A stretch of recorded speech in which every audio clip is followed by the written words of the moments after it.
9.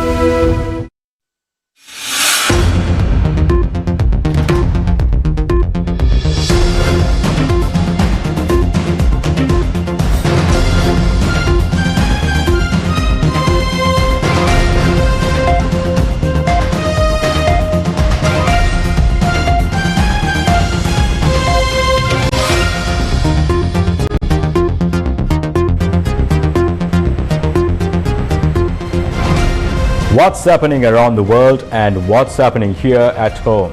A very good evening to you and welcome to Weekend Primetime News. I'm Sandro Ferdinando. Let's take a look at your headlines for tonight. President meets chief prelates of the Malvatu and Asgiri chapters and speaks on establishing the Mahavihara University with the assistance of Japan. Mahanayaka Thero of the Asgiri chapter requests the president to take measures to curtail racism in the country. Man shot dead in Borella. Courts grant permission to exhume Dinesh Shafter's body. Attorney General's Department to file a motion in London court on Express Pearl disaster. United National Party to nominate Ranil Wickremesinghe for the presidential polls.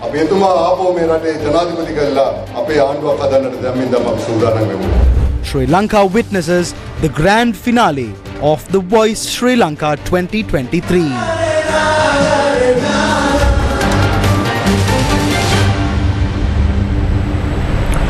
First up in news here at home, President Ranil Wickremesinghe says he expects to obtain assistance from Japan to establish the Mahavihara University. He made these comments when he called on the chief prelates of the Malvatu and Asgiri chapters. Today, President Ranil Wickremesinghe presented the relevant legislation regarding the revision of the Buddhist Temporalities Ordinance and the drafting of the Theravada Monk Discourse Registration Act to the chief prelates of the Malvatu and Asgiri chapters. During his visit to the chief prelate of the Siam sect of the Malvatu chapter, Most Venerable Tibbatuave Sri Sumangala Thero, the president emphasized that the Mahavihara University will be established as an international university to study Theravada Buddhism. The president has said that a program must be implemented in it to conduct studies regarding artificial intelligence and the human mind.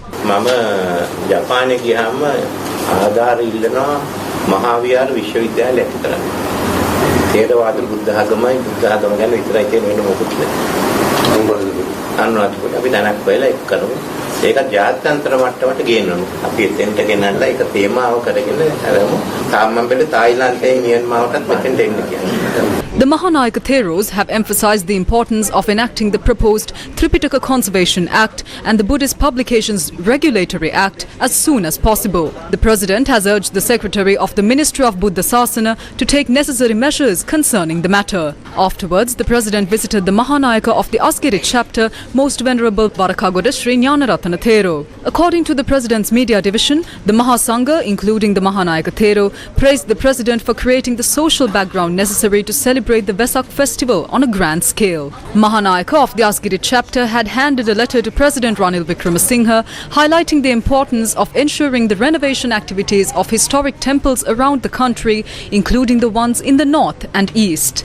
The letter noted that external support given for archaeological projects in different provinces must be obtained and utilized. The letter also noted that steps need to be taken to curtail racism emerging through different incidents from different parts of the country. President Ranil Wickremesinghe met His Holiness Bishop Dr. Valence Mendes at the Bishop's house in Kandy today. The President inquired about Bishop Valence Mendes' well-being and engaged in a cordial discussion with him. Special attention was devoted to the estate people's difficulties, notably the housing issue. The Bishop also briefed the President on some of the issues that have arisen in the Central Province's education sector, and in accordance with the President's instructions, Sagala Ratnayaka, Senior Advisor to the President on National Security and Chief of Presidential Staff, coordinated with the Bishop and the Secretary of the Ministry of Education for some issues that were hard to find solutions for. One person died in a shooting that took place this morning near Lesri Lanagala Mawatha in Borella.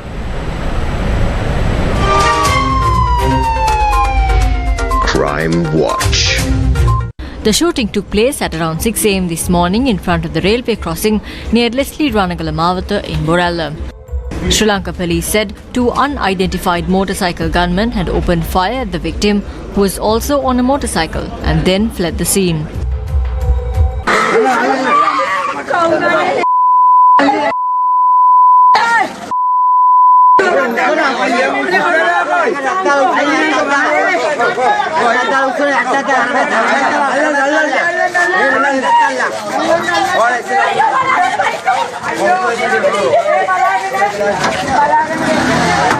The victim, who was seriously injured in the shooting, died after being admitted to the Colombo National Hospital.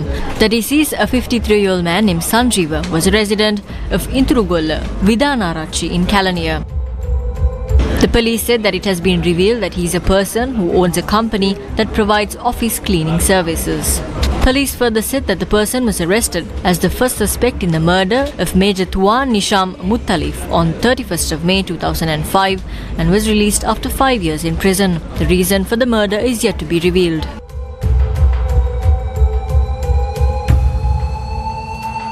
Crime Watch. In the recent past, shootings carried out by motorcycle gunmen were reported from different parts of the country. On the 15th, a group of motorcycle gunmen killed a father while injuring the son near the Nuguruku Bridge in Denipiti, Veligama. On the 14th of April, a 29-year-old was killed in Midiramulla Hungala, reportedly shot by a motorcycle gunman. On the 1st of April, an individual was injured after being shot by 2 motorcycle gunmen in the Vadi Tikanda Road in Katharagama.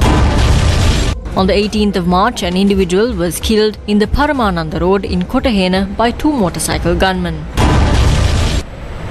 Sri Lanka police says the body of businessman Dinesh Shafter will be exhumed on the 25th of June as per the orders of the Colombo High Court. The police says that upon the request of the 5-member medical team from the court, it was decided to exhume the body of Dinesh Shafter. Accordingly, the second post-mortem will be conducted after the exhumation of the body. Dinesh Shafter was found strangled in his vehicle inside the Borala General Cemetery on the 15th of December 2022. He died on the same day after being admitted to the intensive care unit of the National Hospital. The Criminal Investigation Department deploys 8 teams for the investigation. The CID records many statements with regard to the case. Among the individuals, the CID recorded statements from the wife of Dinesh Shafter, Tani Shafter, Executive Officer Krish Pereira and Brian Thomas. Tests reveal the fact that Dinesh Shafter was brain dead when he was admitted to the Colombo National Hospital.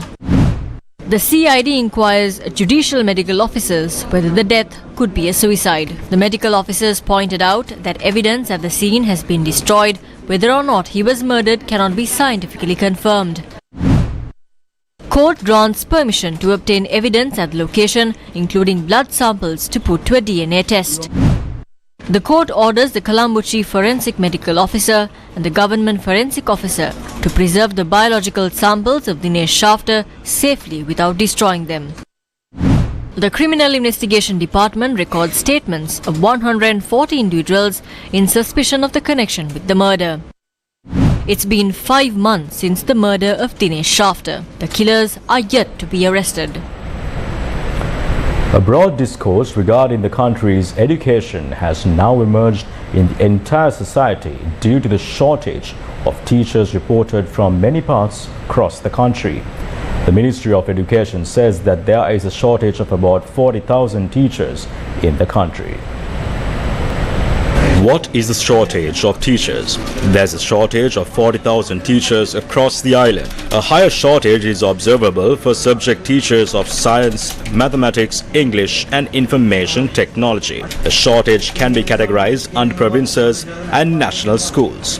How many vacancies exist when considering provinces? Although there's a shortage of teachers in many provinces, the highest number of vacancies is reported from the North Central Province. The provincial secretary says that the number is 3,880. Meanwhile, according to the Ceylon Teachers Union, there's a shortage of 3,560 teachers in the Sabaragama province and 3,200 in the Northern province. There is a shortage of 3,400 teachers in the Central province and 2,900 in the Northwestern province. 3,600 vacancies have been reported from the Uva province and a shortage of 1,600 teachers has been reported from the southern province. It is also noteworthy that a shortage of 3,100 teachers exists in the eastern province and 1,100 in the western province. The highest shortage is reported from the North Central Province. There is a requirement of 16,100 teachers and a shortage of 4,000. That means there's a shortage of 1/4. The situation in the Wilgamu education zone of the Central Province is serious. A huge shortage is reported from Nuwareliya, Teldeniya, Monaragala, Vellavaya, Viyaluwa and Mahiyanganaya.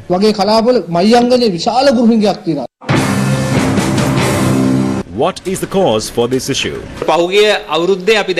60,000 state sector employees retired last year. Many teachers were also among them. Also, some of the decisions of the transfer board related to the transfers have been paused. Due to these reasons, a massive shortage of teachers has arisen. The main reason is that the pause of the procedure to officially interview and recruit those who are currently in the state sector and being paid salaries. ගුරු සේවයට බඳව ගන්න නියමිත ක්‍රමවේදයට අනුව විභාගයේ තියලා සම්මුඛ පරීක්ෂණ පවත්වලා බඳව ගන්න කියපු වැඩපිළිවෙල මේ වෙනකොට නතර වෙලා තියෙනවා. What are the steps taken by the Education Ministry to solve this issue? The Ministry of Education decided to give teaching appointments to 26,000 development officers of the state sector as a solution to the shortage of teachers. However, this procedure was disrupted due to certain factions taking legal action, citing the age-related issues. Applications were called to employ 26,000 based on provinces and national schools. 3 days prior to the selection tests, a very small number of individuals, less than 100 people, filed a few petitions at the High Court requesting that the candidate age limit be extended to 45. When employed at 45, 3 years of probation will make that individual 48 years old. That means that person will only have 7 years of service time before retirement. One should work for 10 years in order to be eligible for the pension scheme. If they had not obtained this restraining order, the petitioners would have gone to the court and now we would have been able to conduct the examinations, complete the interviews and start the training activities. However, so far 22,000 development officers have been deployed to schools for training. Currently, within 2 to 3 years, that group is not included in the calculation of teacher vacancies. We are proceeding swiftly to take further steps according to the instructions of the Attorney General.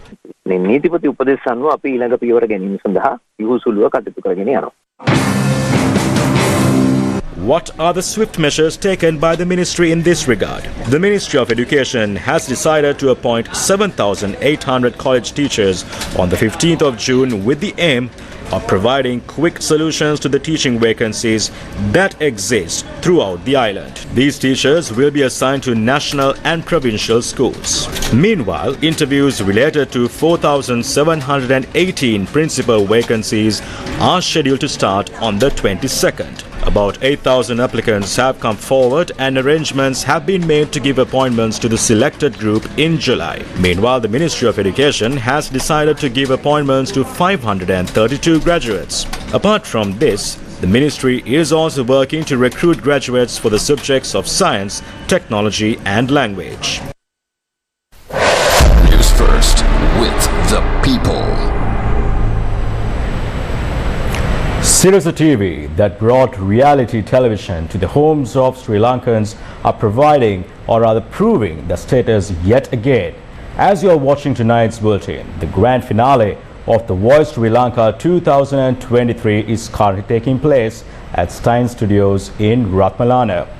We are now joined by News First Sandro Satyanjit reporting live from Stein Studios in Ratmalana. Good evening, Sandro. How's it going there?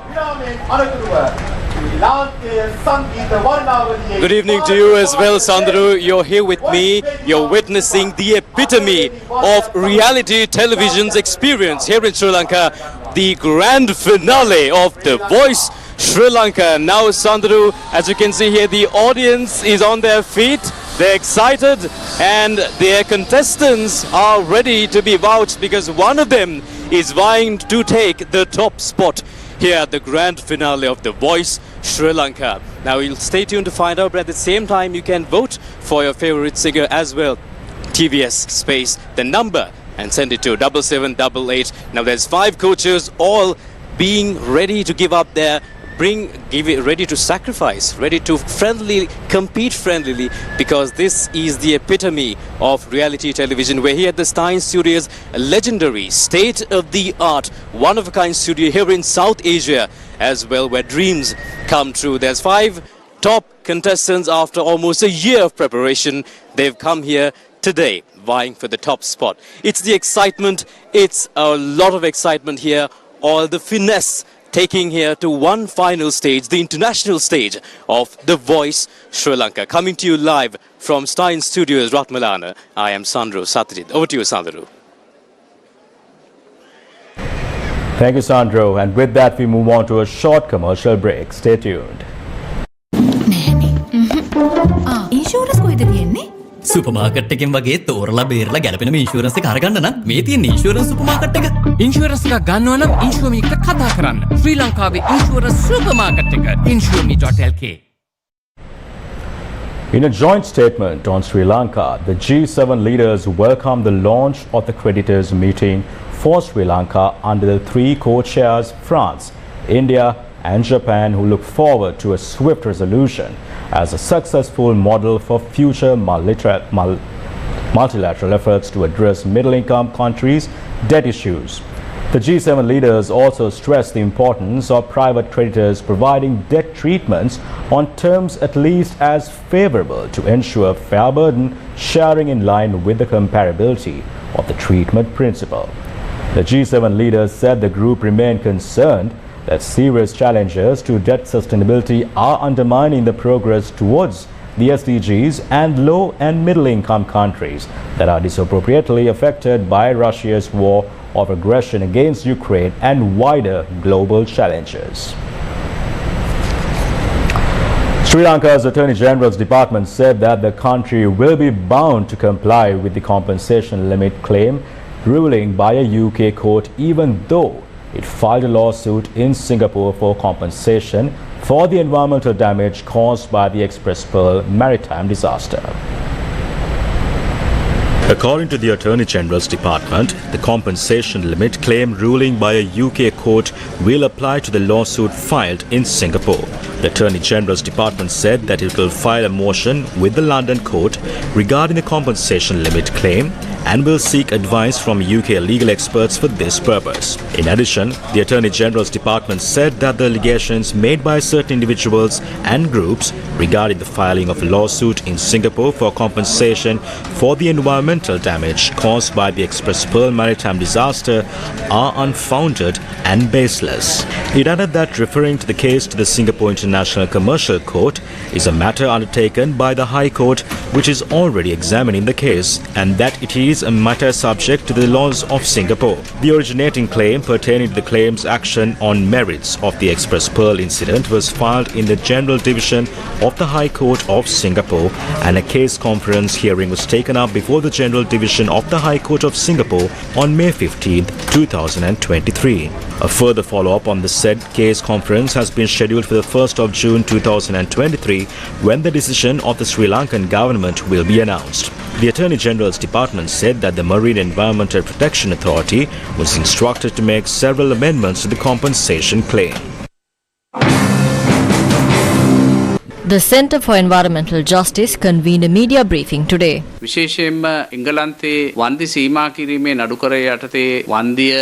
they are arguing that the case to limit the compensation claim filed in the London court will limit the claim to 19.5 million sterling pounds and it will affect the case in Sri Lanka, they must prove that we have signed the convention on limiting the compensation claim as a stakeholder. As far as we know, Sri Lanka is not involved in that. Now the government working to intervene in the limitation proceeding in London and challenge that decision. As citizens, we are happy even now if they're doing that. It has been more than a year since the decision on limiting compensation claims have been given.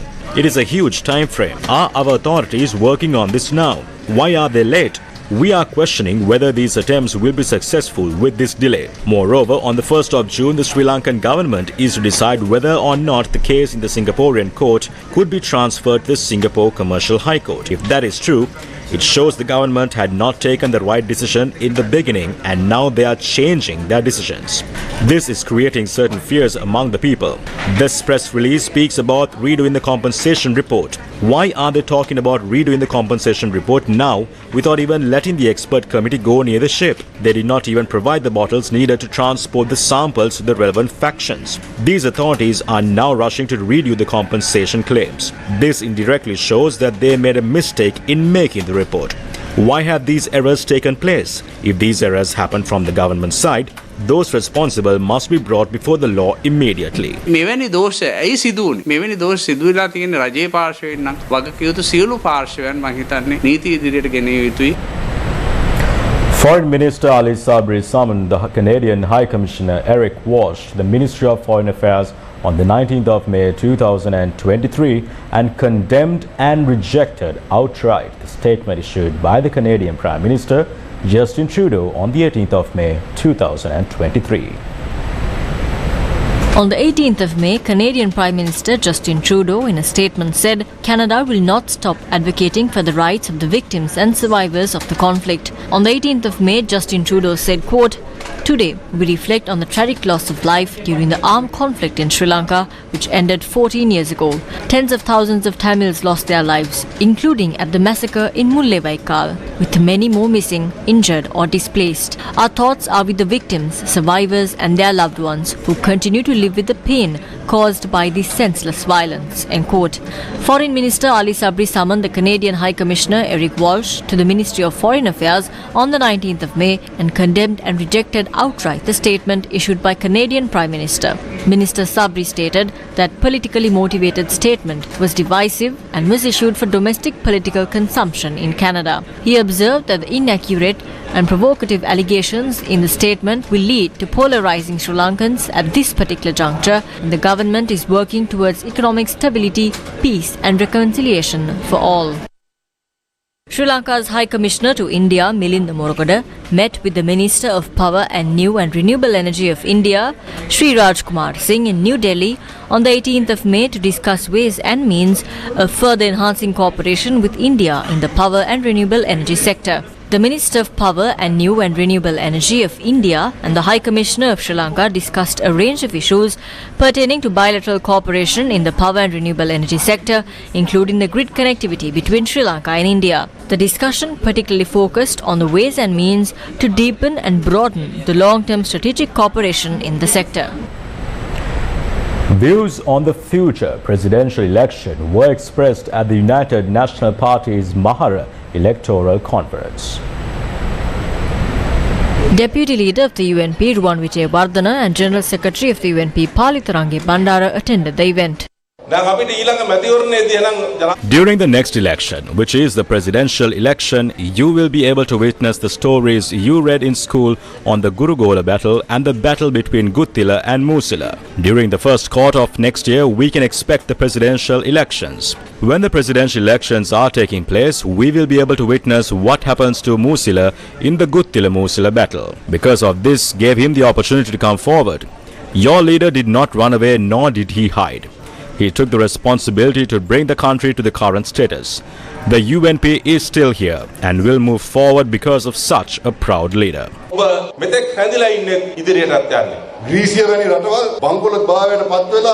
Once countries such as Greece declared bankruptcy, it took them more than 10 years to work with the IMF and solve the crisis in their country. But for President Ranil Wickremesinghe, it did not even take 1 year to go to the IMF and get the relief needed for the country. He has taken measures to give you all more relief before the end of this year. Because of this, let's give him the mandate at next presidential election and bring this country to a better state.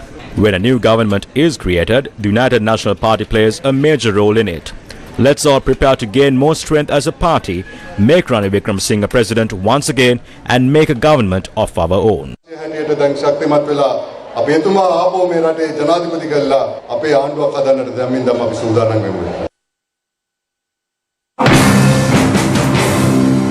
The Jatika Jana Balawege convened a media briefing today. They used racism to come into power. At that time, they maintained their political powers through groups. Instead of building the economy, instead of national unity, the ruling faction of this country is steering racism again. Over the past few days, we saw various incidents in different parts of the country. These incidents took place all at once.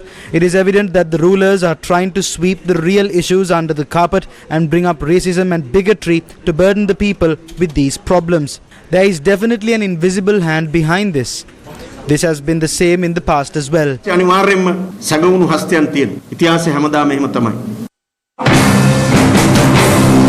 Sri Lanka Podu Jana Peramuna parliamentarian SP Disanayaka emphasized the importance of reappointing current President Ranil Wickremesinghe as president.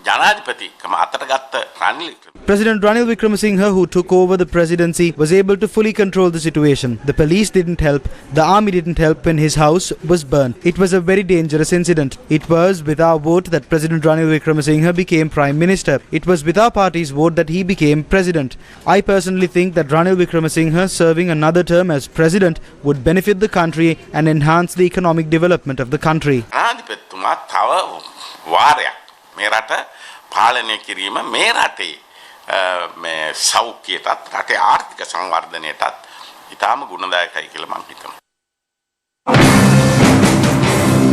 Meanwhile, Radical Democratic Power expressed views regarding the incident of obstructing the celebration organised near Burella Cemetery. There is a problem in implementing the law. The law works in favour of the government. The law is not enforced against the people who instigate this racism and bigotry, the same way they tried to suppress the Aragalaya. Therefore, the law is not enacted properly on them. The government of good governance was the same. We were there. We know how much we influenced the current Prime Minister when racism was being stirred up in our group meetings. We know how much we fought with that Prime Minister when he tried to attack Digana and urged him to send the army and the police to stop the destruction. He didn't do it. That is why Digana was destroyed. The second annual Sri Lanka Coffee Festival, organized by the Lanka Coffee Association, was held in Colombo yesterday.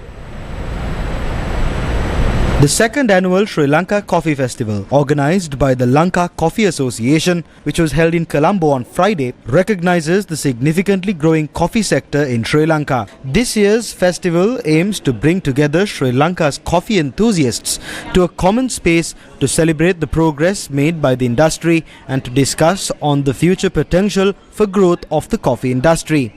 A large number of coffee enthusiasts from across Sri Lanka participated in this year's Sri Lanka Coffee Festival. Australian High Commissioner to Sri Lanka and the Maldives, His Excellency Paul Stevens, also participated in the event. The Australian government has provided a lot of assistance to the Sri Lankan coffee industry.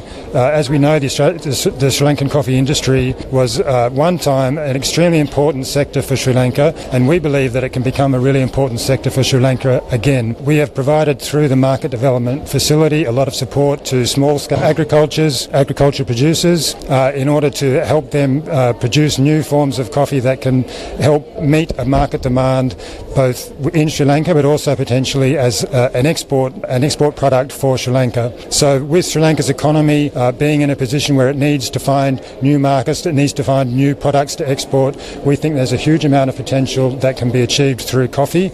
The festival featured a range of activities, including panel discussions, a barista competition and an exhibition that provided the opportunity for the public to experience the unique taste and aroma of locally grown coffee. State Minister of Finance Mr. Ranjit Siamalapitia says that with the aim of encouraging the production of Triposha in Sri Lanka, the special trade goods tax imposed on the import of maize has been reduced from 75 rupees to 25 rupees. The special trade goods tax when bringing a kilo of maize has been reduced from 75 rupees to 25 rupees. But the special tax is only for maize brought to the state company for the production of Triposha. On one hand, the amount of Triposha needed to protect the children's nutrition is provided to the state company under a low subsidy, while a tax of 75 rupees is levied for the import of all other maize. And on the other hand, the farmer is also protected. Today marks the 32nd day of the Divisiva social care program. Today's program was carried out centralizing in the Dimbulagala educational zone of the Polonnaruwa district. Under this initiative, The less fortunate students in Sri Lanka are being gifted exercise books and school equipment. This morning, the LOLC Divisiva team distributed schooling essentials among the students of the Madurangala Primary School, Namalgama Primary School, Nagastanna Primary School, Soruvila Primary School, Saraswati Tamil Primary School and Ruhunuketha Primary School.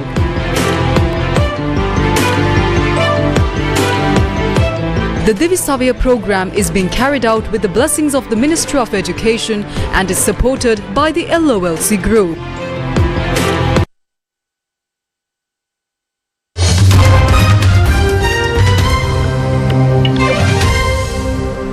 In news overseas, China has said it will not attend the upcoming G20 tourism meeting scheduled to take place in the disputed Himalayan territory of Kashmir.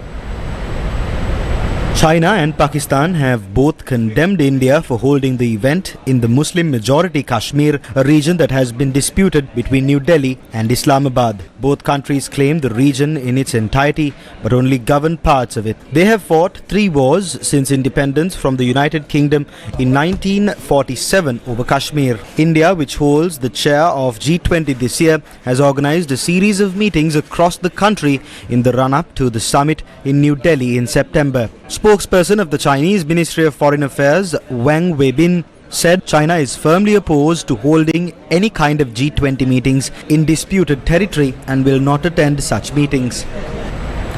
Myanmar's ruling military has said at least 145 people were killed when Cyclone Mocha hit the country this week.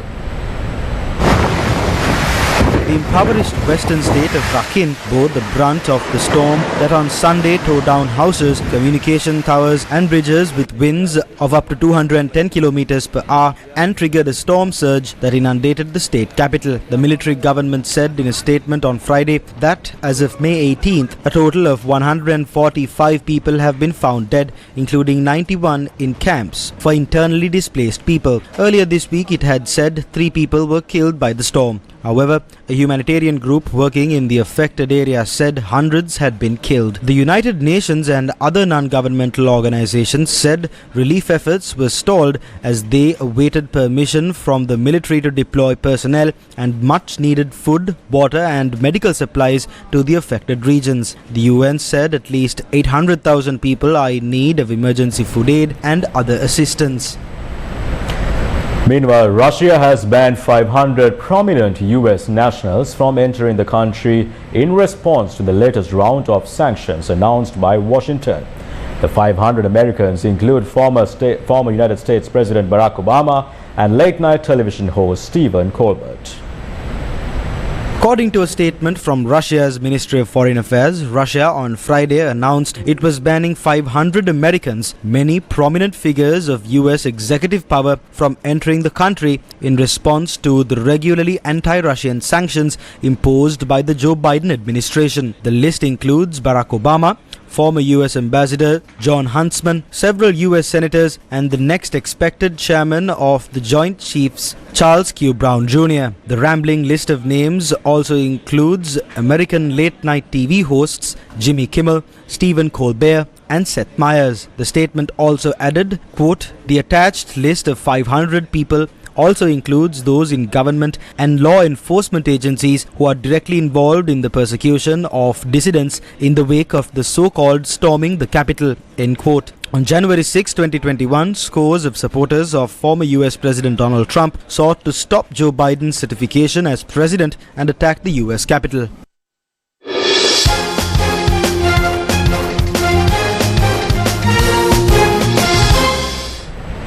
Shammi Silva was uncontestedly re-elected as the president of the Sri Lanka Cricket Association today. The 62nd annual general meeting of Sri Lanka Cricket took place in Colombo on Saturday. The Sri Lanka Cricket Board election for the years 2023 to 2025 was held concurrently with the AGM. Accordingly, officials for 6 positions were selected today. Former President Shammi Silva was uncontestedly re-elected as the president of Sri Lanka Cricket Association on Saturday. Shammi Silva's election marks his 3rd term in office as the president of Sri Lanka Cricket and the 2nd time being elected uncontested. Former Secretary Secretary Mohan De Silva was selected as the Secretary of Sri Lanka Cricket. Sujiva Godaliadda was appointed as the Treasurer of Sri Lanka Cricket. Due to the withdrawal of nominations, the position of Honorary Vice Treasurer became vacant and is to be appointed in future as per Article 7.1 of the Sri Lanka Cricket Constitution. Meanwhile, Ravin Wickremesinghe and Jayantha Dharmadasa was selected as Vice Presidents of Sri Lanka Cricket. The post of Deputy Secretary was given to former Deputy Secretary Krishanta Kapuatta. The ICC knows what is happening here. Their main body is observing what is happening. They fund us. Until we pass our accounts, the ICC does not send us money. As soon as the ICC feels there is something wrong, they intervene. Previously, the government of Zimbabwe intervened in their cricket body. The then ICC intervened and stopped the sport. We have spoken about political interference. We have informed the president as well. Let's not talk about that here.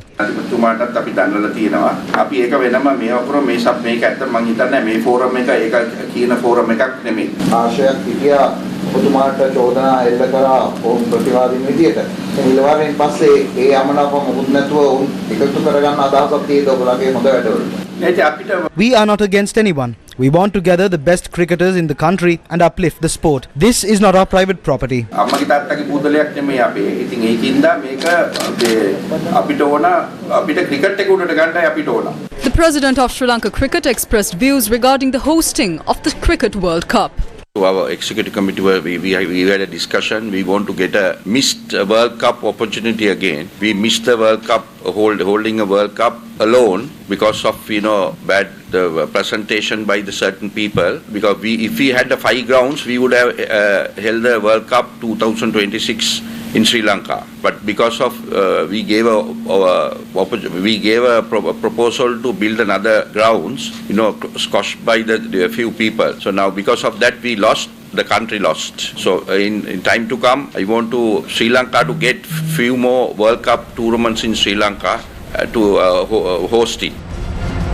And with that, wrap up news for tonight. Thank you very much for joining us. Do take care and good night.